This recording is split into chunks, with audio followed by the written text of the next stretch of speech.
status are defined here. And remember, in every tab, you can define your own dynamic status. Whatever you define here will be applied to the reviews. Whatever you define here will be applied to your assets. Now, dynamic status is what you see on the first column. There's a whole course about this because there's a lot of detail you can go into it.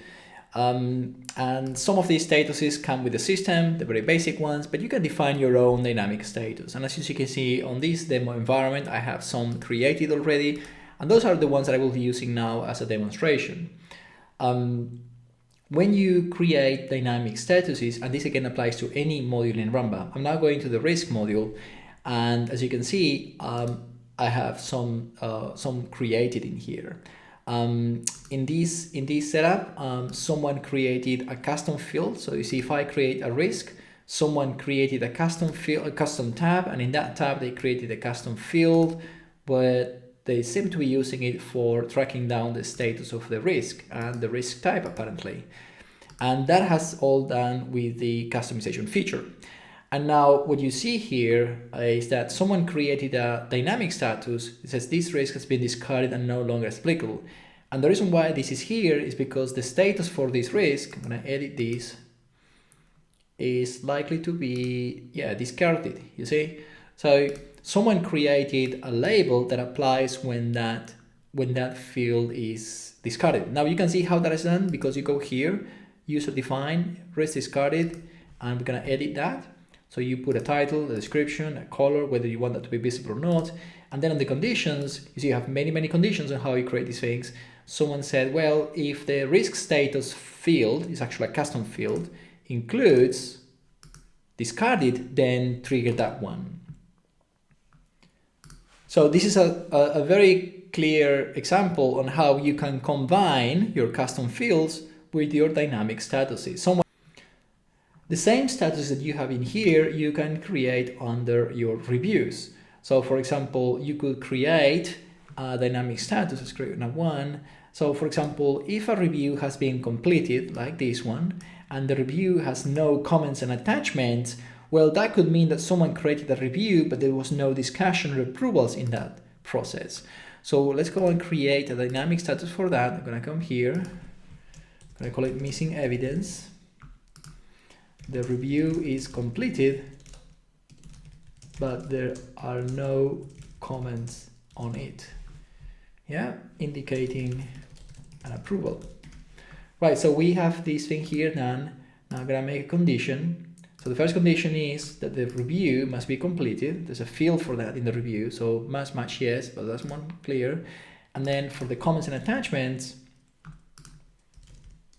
last comment is empty, right? If it's empty, it means there's no comments. So I'm gonna save this thing now. And now this will trigger. I'm not sure if I have here a few, right? Incomplete review. Right, so this is missing evidence. Sorry, I was confused.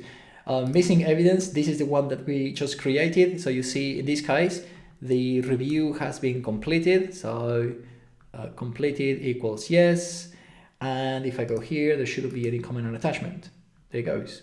So you see, that could be a nice trigger to put when someone completes a review, but they put no evidence. Another way you can use dynamic status is by using the relationship in between modules. In the asset risk module, the input is an asset, right? It's this thing here. So when you go to the asset module, we can create dynamic statuses that relate these assets to the asset risk module. So you see assets with risks. So this asset, Acme website, has risks, but this one's, for example, asset not risk assessed.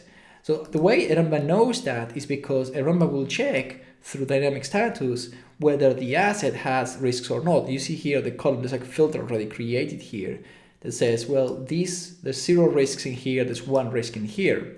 Now let's look how that was created. If you go to status, you go to user define assets with risks.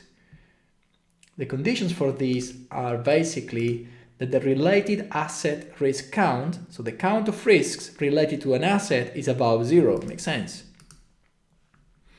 And the other one is without risks, it's not risk assessed, and I'm guessing is equal to 0, right? The same function equals to 0. Now you see, you can do these relations. So you could make even more complicated ones, because we had a custom status here that was about the dangerous risk. Well, I can create probably asset has dangerous risk.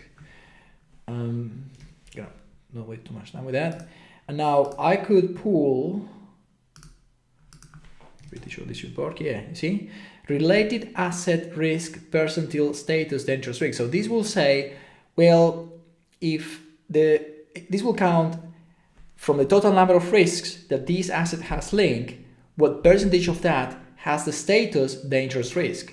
So if that, I would say, if that is above 1%, meaning that there's at least 1, then that should hit, right? So that should match. So if any of these risks now, if any of these assets, they have those, that condition, you see, here you go. So this asset has a risk that is for sure dangerous, at least one risk that is dangerous, okay?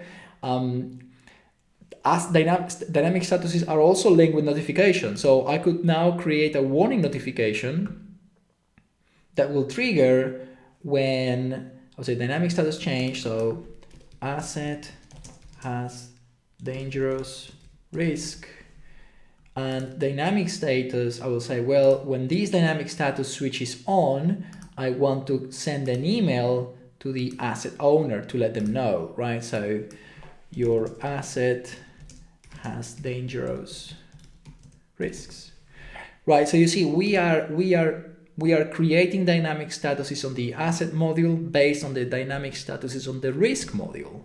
And then we can create notifications if we want. The same kind of notifications could have been created here on the asset risk module. Yeah, so when we created any of these things, you go here, you go to warning, and you trigger those notifications whether this thing switches on and off.